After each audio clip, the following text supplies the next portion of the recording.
Olá, meus amigos.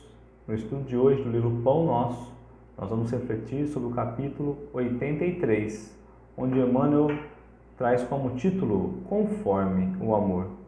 E o trecho de referência nós vamos encontrar então numa carta de Paulo aos Romanos, capítulo 14, versículo 15.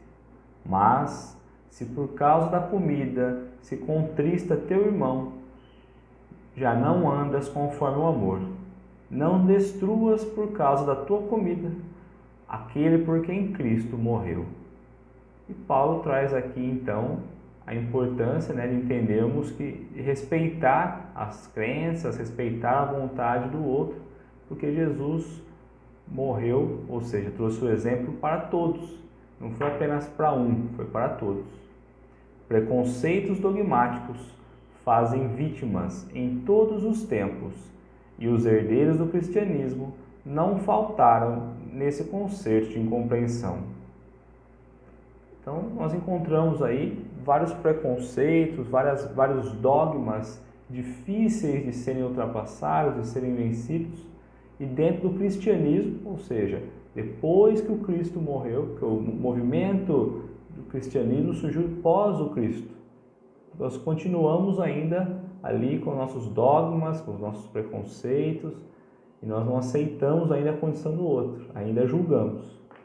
Ainda hoje, os processos sectários, preconceituosos, ainda hoje os processos preconceituosos, embora menos rigorosos nas manifestações, continuam ferindo corações e menosprezando os sentimentos. Então, ainda dentro dos processos preconceituosos ali, nas manifestações rigorosas que nós achamos ser verdadeiras, que nós achamos ser corretas, nós ainda estamos ferindo os corações, menosprezando os sentimentos, ignorando as atitudes do nosso irmão.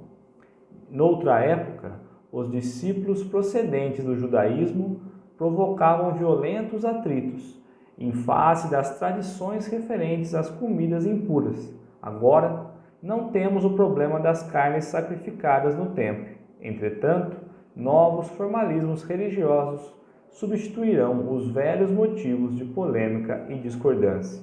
No passado, então, a questão da comida, a questão da carne, a questão dos atos violentos nos templos trazia muita revolta, muitas críticas, mas hoje nós não temos mais essa incompreensão, não temos mais esses atos, nós aceitamos, existe a compreensão, mas nós achamos outro meio preconceituoso. Nós achamos outra justificativa para julgar e para dividir os irmãos, para nos dividirmos. Há sacerdotes que só se sentem missionários em celebrando os ofícios que lhe competem e crentes que não entendem a meditação e o serviço espiritualizante, senão em obras domingueiras, com a prece em exclusiva atitude corporal.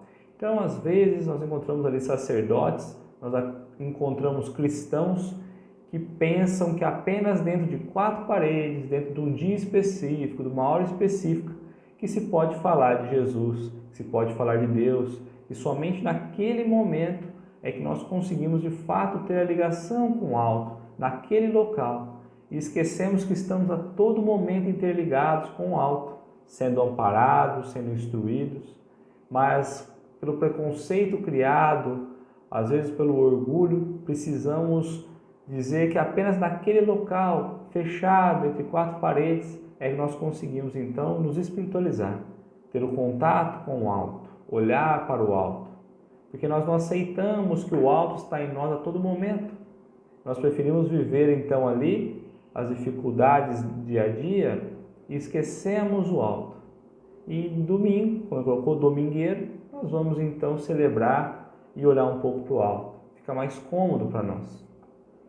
O discípulo que já conseguiu sobrepor-se a semelhantes barreiras deve cooperar em silêncio para estender os benefícios de sua vitória.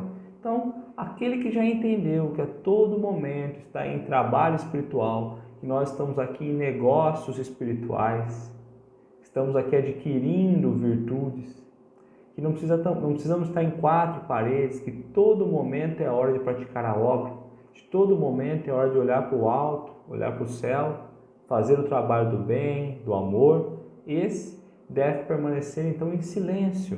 Não deve querer justificar o outro, impor ao outro. Não, permaneça em silêncio, sendo o exemplo.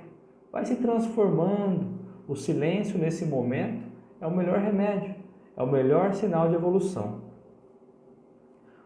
Constituiria absurdo transpor o obstáculo e continuar. Se a gente já conseguiu pular esse obstáculo, entender que nós estamos vivendo no plano espiritual a todo momento, embora ainda na carne, ainda na terra, por que eu vou ficar tentando ainda discutir e brigar? Se eu já consegui sobrepor essa opinião, se eu já entendi que eu preciso estar em trabalho espiritual a todo momento, por que eu vou questionar o outro se eu preciso trabalhar? Não questionar, né? Então seria um absurdo transpor o obstáculo e continuar ainda com os nossos dogmas, com os nossos preconceitos, né, com os nossos questionamentos. O discípulo constituirá absurdo transpor o obstáculo e continuar deliberadamente nas demonstrações puramente convencionalistas, mas seria também ausência de caridade, atirar impropérios aos pobres irmãos que ainda se encontram em angustiosos conflitos mentais, por encontrarem a si mesmo dentro da ideia augusta de Deus. Então, se nós já compreendemos, nós já passamos, já sobrepomos esse obstáculo, por que eu vou querer ficar pressionando, eu vou querer ficar cutucando, eu vou querer que o outro seja como eu sou? Ele já vive esse conflito.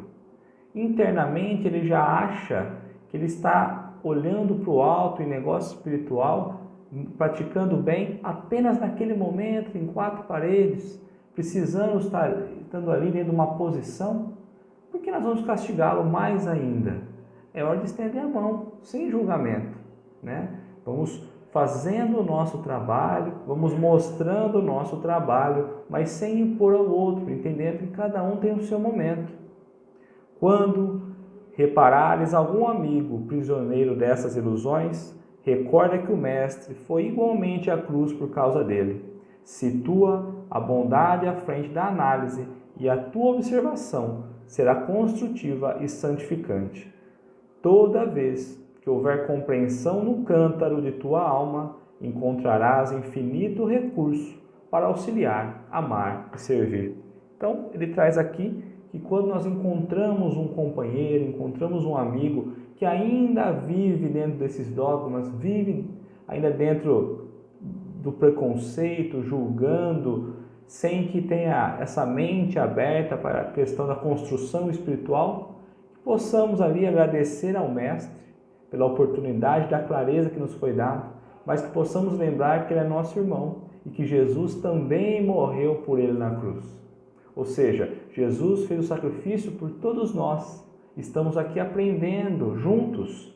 Então que saibamos também nos conter, por vezes nos sacrificar, a fim de que possamos salvar, através do exemplo, esse nosso irmão com o tempo. Quando for a hora, ele vai entender.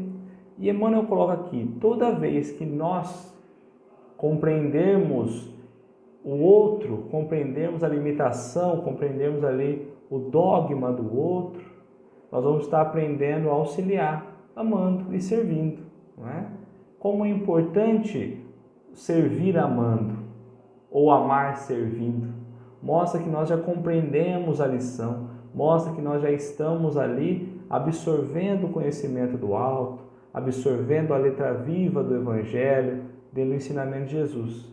Então, que saibamos limpar o nosso cântaro, limpar o nosso vaso, e que apenas nesse vaso esteja plantado amor, amor de servir. Muito obrigado.